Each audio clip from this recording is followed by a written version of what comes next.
I'm Jerry Brown, and this is my co-author and wife, Julie Brown. She has taken all of the photos of psychedelic mushrooms in Christian art that we are going to present to you today from our tour and our sabbatical research in Europe and the Middle East. She is also the reason that Don Lattin, the author of the Harvard Psychedelic Club, called our book, "It's the Da Vinci Code meets the electric acid Kool-Aid test." So it's very readable. So I just wanted you to know who Julie was, and we'll be having our book available after the talk. Julie is a psychotherapist. She has a lot more psychedelic experience than I do, and she's one of the few people I know who truly had a cosmic consciousness experience, which is described in our book. I'm an anthropologist by training. My work prior to this has been in social movements, nuclear power, renewable energy. And today we're going to present to you direct and indirect evidence of psychoactive mushrooms in Christian art. All of the newer information that we're talking about will be available in a peer-reviewed article that's going to come out in a special issue of the Journal of Psychedelic Studies, which will appear at the end of this month. It's a special issue on psychedelics in history and world religions. Lily Tomlin, the comedian, said, "Reality is a crutch for people who can't handle drugs." And let's see what's happening here. Oh, I'm not connected. So Albert Hofmann was not prepared to handle his first LSD trip. In fact, he felt that he was going to another place, another time. Was I dying? My first LSD experience in the Rocky Mountains National Park at a Rainbow Family Gathering in 1973, I didn't feel I was dying, but I was sort of spun into a Don Juan-esque shamanistic world that really frightened me. I thought at times I was losing my mind. Fortunately, I was able to pull myself out of that, but as an anthropologist and a founding professor of anthropology at Florida International University in Miami, I decided to design and teach a course on psychedelics and culture. Well, how did we get that credit course into the catalog? Well, we wrote the catalog, so we were able to put it in. At that time, I went to my union representative and I said, "Bob, I'm teaching a course on psychedelics and culture. Can I talk about," this is 1970s, Nixon, Leary is the most dangerous man in America, Controlled Substances Act of 1970. And my union representative said, "No, not if you want to keep your job." And I said, "Well, what about having students talk about their own experience?" He says, "That would be worse." So I said, "I guess field work is out." He said, "Absolutely." I just want to make a historical note that when one of Nixon's two henchmen from the Watergate years revealed not so long ago that they knew that these drugs were non-addictive, they knew they were not dangerous. They got banned because the Nixon administration had two problems. One, they had a civil rights movement, and the other, they had a vigorous anti-war movement. They knew they could not make it illegal to be black, and they could not make it illegal to protest. So they controlled all of these substances as a way to invade the anti-war and the civil rights movement and put a lot of people in jail. I'm not going to go, I have to remember this. Back in 1962, Walter Pahnke, a graduate student of Timothy Leary's, did a study called The Miracle of Marsh Chapel, also known as the Good Friday Experiment. And basically, they took two groups of divinity students, gave one psilocybin, the other niacin as a control. No one knew who was getting what. 9 out of the 10 students, divinity students on psilocybin, had a mystical experience, including Houston Smith, who became a famous professor of religion, who said it was the most powerful homecoming, cosmic homecoming I've ever experienced. Now I understand what I've been studying in the Bible for so long. What is amazing here is this was the beginning, and Walter Clark from the American Psychological Association had this comment to say. Rick Doblin, the founder of MAPS, for his PhD thesis, did a 25-year follow-up study And he found that 7 of the 10 students who had the mystical experience said it was either still the most significant experience in their life or one of the most significant experiences. Roland Griffith, the godfather of the psychedelic renaissance, replicated this at Johns Hopkins University in the early 2000s. So what we have here is the incredible phenomena of scientists being able to predictably and regularly induce a mystical experience. Oh, put this away. And these mystical experiences, the strength of the mystical experience is directly correlated to the incredibly efficient results they're getting in using this with psychedelic-assisted psychotherapy. This is obviously what was attractive to people in early times for taking psychedelics as an inspiration for religious, mystical experience. How did we come to this particular study? On a 20th anniversary trip to Scotland, we were in Edinburgh, and drawn by Dan Brown's description in the Da Vinci Code of Roslin Chapel, just south of Edinburgh, as a possible resting place of the Holy Grail, we went to Roslin. Roslin is more Gaudi than Gothic. It is a fusion of pagan and Catholic symbolism. It is a Catholic church, but there are also over 100 green men heads throughout Roslin Chapel. And this is one of them. This is the most prominent one. It comes down over the altar from a stone boss from the ceiling, and it hangs down. It is in the most sacred place in Roslin, and I was fascinated. This is one of 100. I was fascinated by it. I bought a plaster replica of this Roslin Green Man, and about 2 weeks later, Julie and I are sitting in an Italian restaurant in St. Andrews. I turn it around on the table, and there I see a replica of the life cycle of an Amanita muscaria mushroom, the bulb, the veil, and then, which is hard to see in here, the dotted top. This started us thinking, why did Sir William St. Clair, who constructed and designed everything in Roslin, put a psychoactive mushroom in this church in the 15th century? Was this something unique to maybe Roslin and Sir William St. Clair? Could there be other psychoactive mushrooms in Christian art? Does Christianity have a psychedelic history? Could this go back to the time of Jesus and the disciples? I mean, what were they talking about? Eat of my flesh, drink of my blood. I'm sure Jesus was not inspiring people to cannibalism, which would have been anathema to Romans and Jews alike. So now our mind was kind of rushing towards a rambunctious overthrow of reason, and we paused. And we stopped and we thought about 2 things.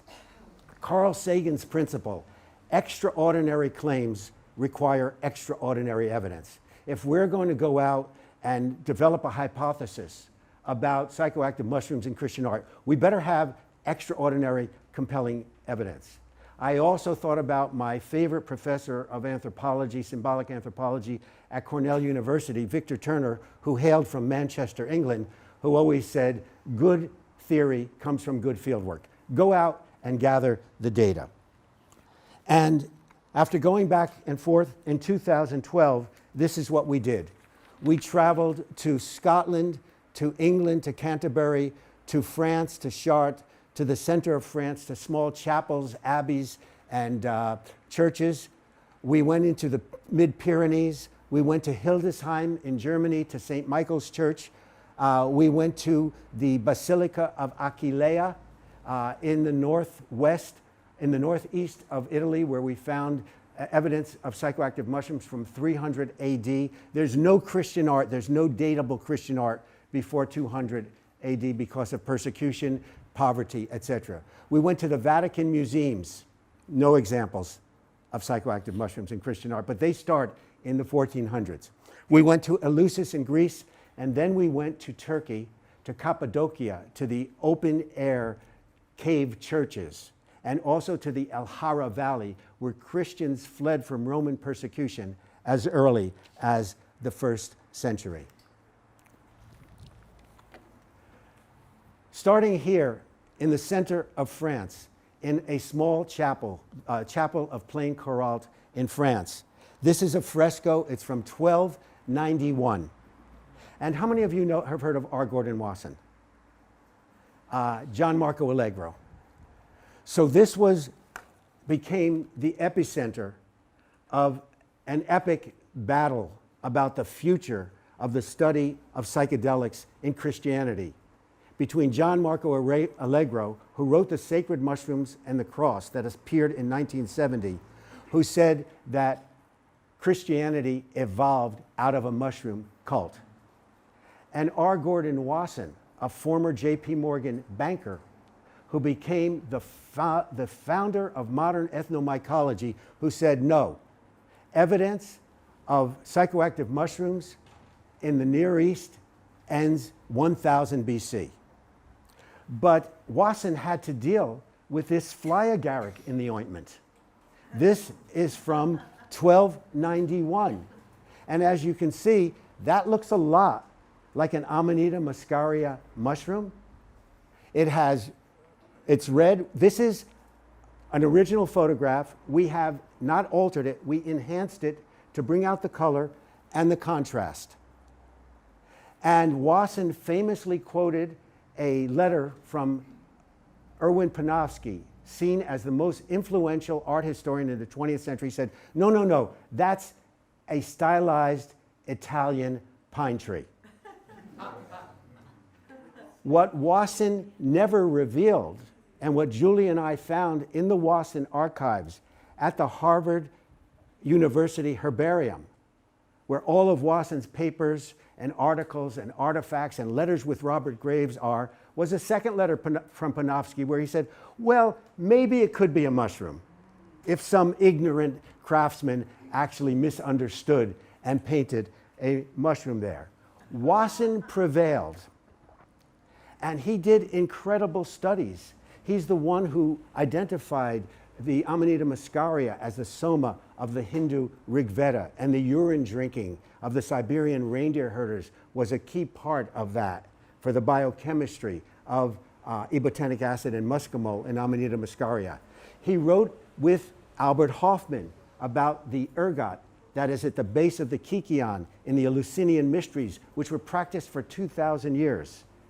He brought the work, for better or worse, of Maria Sabina, the Mazatec shamaness, to public view and recorded her veladas and participated in them. And he documented the Siberian reindeer herders long-term, the fathers of shamanism practice of using Amanita muscaria. So I, as a student of this and using his case studies in my classes, I bought hook, line, and sinker Wasson's view that this doesn't exist into Christianity until we came upon the Green Man. Allegro's career went down in flames after the Sacred Mushroom and the Cross because he said Jesus was not a historical figure. He was just a metaphor for the mushroom. He used speculative linguistic analysis of ancient linguistics to make his case, which did not stand up. And he was admittedly on a crusade to break the thrall of that Christianity had over the masses. We are completely different in our view. We believe Jesus was a historical figure. We rely on plausible evidence that ethnobotanists have identified of psychoactive mushrooms. And we are not out to destroy anyone's faith in Christianity, but to reintroduce people to a mystery that's at the base of many religions. If you look closely at the Amanita muscaria here, you'll notice a couple of things. The obvious one, this is not a diminutive little mushroom. In this area, epic of art, size matters. And obviously, this is as large as Adam and Eve. The artist is trying to tell us something. The Benedictine monks who controlled Plain Corault are trying to tell us something. Number two, there are two historical moments, as you often find in art of this period, together. One, there is the temptation. But if you look closely, you'll see that Eve is skeletonized. She is obviously going through a transformation. She has obviously ingested something. It is obviously not an apple that's taking her on this journey. And skeletonization, as Mircea Eliade, the great anthropologist of shamanism, indicated, is one of the fundamental things of shamanism, because the bones can last 30, 40, 50,000 years, and she's going through a process of birth and rebirth. We do not think this is about the fall, and I'm just going to say this. We discuss it in our book. But the fall, of this being about the fall and the temptation, that's a New Testament interpretation. What we believe is really going on here, because God said, if you eat of this fruit, then surely you shall die. But they didn't die, and He didn't kill them. We believe this is about Eve not being the temptress who brought humanity into sin, but as being the courageous woman who exercised free will and led humanity to higher consciousness by eating of the fruit, which the serpent said, this will make you like gods. This is now over about 50 miles from Plain-Carrault. This is Saint Martin de Vic. It's a church. It's a small church. It has an incredible series of frescoes. And as we walked in here, again, you have two historical moments, now divided by a great span of time. Here is Isaiah, 700 years before Christ. He's supposed to have his lips purified by burning coals. Those are not burning coals, hard to see. And here's Jesus entering Jerusalem. And Julie grabbed my arm and she said, oh, do you see what I see? Yes, 5 large, tan, smooth, psilocybin mushrooms. If this were not enough, Jesus is going towards the Tower of Jerusalem, and painted on the next wall, and this is all photographs, color photographs in our book, are the Amanita muscar, the psilocybin mushrooms, and with these long knives, they're cutting them down from the towers of Jerusalem. And that painting is right over the Last Supper. This is not a Seder. There is no wine on the table. And the same knives that were used to cut down the mushrooms are on the table. And if you look very closely, you will see here in the hems of the disciples are mushroom images. It got dark in the church, the bells were ringing, and Julie and I had the aha moment. This is an alternative gospel. This is not hidden, it's there, available for those who have eyes to see. And just as Pope Gregory, the father of Christian worship, said, let art be the Bible of the illiterate. Let us instruct people through the artwork. This is, and I'm going to show you, how's our time going? 10 minutes? Show you very quickly some of the other images that are in our book. This is from the Great Canterbury Psalter, an illuminated Bible, 1180, from the Canterbury Scriptorum, where Bibles were made. And here we see God creating plants. Oh, actually God is creating psychoactive mushrooms. There's a red and white amanita. And here is a blue psilocybin, because as you know, psilocybin, when it's scratched and oxidizes, turns characteristically blue. Also found in the Canterbury Psalter, very interesting, Jesus healing the leper. And the leper is saying, Master, if you will, cleanse me. And Jesus' scroll, which we had translated by a classical scholar, is saying, I will be cleansed. But the leper's scroll is not going to Jesus, it's going to this psilocybin-like mushroom, showing the role of psilocybin in healing. And we remember, healing, divination, divine experience. These were all things that we find in shamanism and certainly in early religion. This is the conversion. We went to Chartres Cathedral, 174 stained glass windows on 2 tiers. Difficult to photograph, but thank God for a telescopic lens. This is from the conversion of St. Eustace. And we see he's surrounded by mushrooms here and here. And we see this cross between the antlers of the stag. Ethnobotanist Giorgio Samarini has traced this image all the way back to Tunisia in the 5th and 6th century, where you had a mushroom with either stags or lions on each side of it. And again, we see the illumination of conversion coming down from heaven. This one, so now, as we looked at these things in Centre France, we asked ourselves, well, what's really going on? Are these some hippie priests cavorting out in the forest, far from the control of crown and king? So let's go to the high holy places of Christendom. And that's certainly the Canterbury Psalter. Chartres Cathedral, also a UNESCO site. Hildesheim. Often we don't know who made this art. Was it the painters, the craftsmen? Was it the priests who gave them instructions? Was it the patrons who funded this particular church? Was it all three working together? Here, in the case of St. Michael's Church in Hildesheim, Germany, we know who did this. This was St. Bernard at the turn of the century, who was the tutor to Otto III, the Holy Roman Emperor. He became a saint of the Catholic Church. This is no marginal priest cavorting off in the forest. He was a church builder, a mathematician, and a metallurgist. He cast a huge bronze door showing psilocybin mushrooms. He cast a bronze Christ column called the Millennial Column at the turn of the century. 12 feet high, over 2 feet in diameter, showing the life of Christ from the baptism to his entry into Jerusalem. And at 5 different stages, his instruction of the disciples, there are psilocybin mushrooms, which Giorgio Samarini said, these are the Saint Savin type mushrooms. Unlike plain Coralt, they have striations, they have ribs along the side, and they have this nipple on the top, sort of looking very much like the common Liberty Cap mushroom found in Europe. This is fantastically interesting because it's the transfiguration of Jesus, one of 2 miracles in the Bible that happened to Jesus rather than Jesus doing them. In this case, the disciples are there, ancient biblical figures emerge, and God graces Jesus, and he says to the disciples, hear him, he is my son, my only son, hear him well.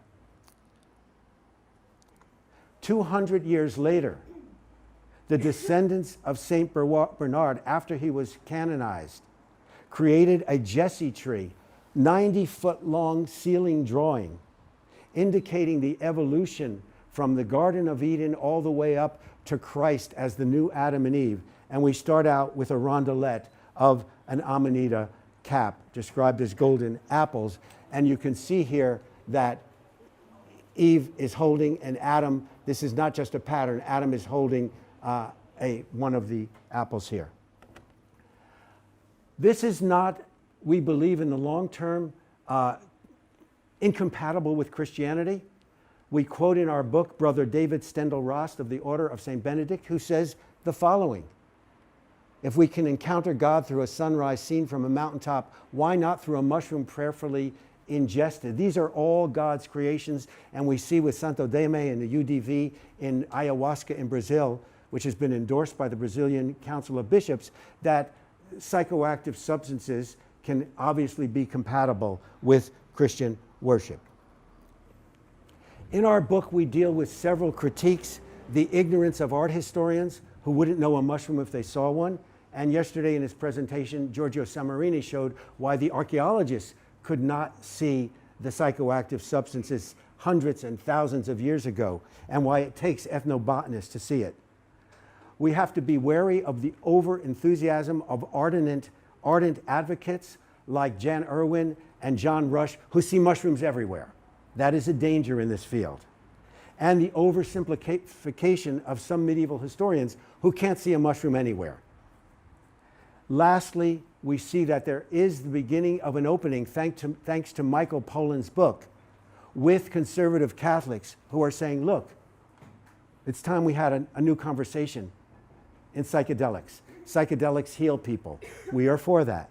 Psychedelics create mystical experience. We are for that. Let's have a new discussion about psychedelics. We haven't gotten any response from the Catholic Church, but we would welcome it. The significance of our work: it resolves the Was and Allegro controversy. We found the surprising reason why Wasson, who was an indefatigable researcher, avoided going into Christianity. It will surprise you. It's in our book. Number two, we put forth this hypothesis. It is not a definitive solution.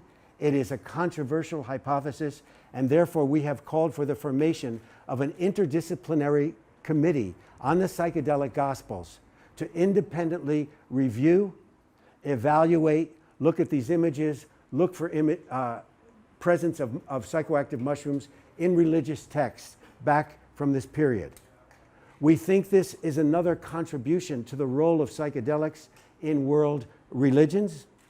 We think this has been a sacrament in early Christianity, and we quote some passages from the Gnostic Gospels and from Jesus himself that can be interpreted through psychedelic eyes as talking about this. And finally, we talk about entheogens in the future of religion. I'd like to come to conclude a little bit here with a quote from Johann Wolfgang von Goethe, my second favorite German language author. Rilke is my first. It's called A Dream. Ein Traum ist unser Leben auf Erden hier, wie Schatten auf dem Wogen schweben und schwinden wir. Wir sind, doch wiss es nicht, in Mitte der Ewigkeit. A dream is our life here on earth. We rise, we fall like foam on the waves. We are, but know it not, in the middle of eternity. I think that what psychedelics have shown us is we're not in the middle of eternity. We're part of the fabric of eternity, and we are a manifestation of the infinite conversing with each other. I think that watching from the 60s and 70s and seeing the emergence of this incredible psychedelic renaissance, we should look at ourselves like the cathedral builders who are laying the foundations of a psychedelic reformation that will continue far into the future.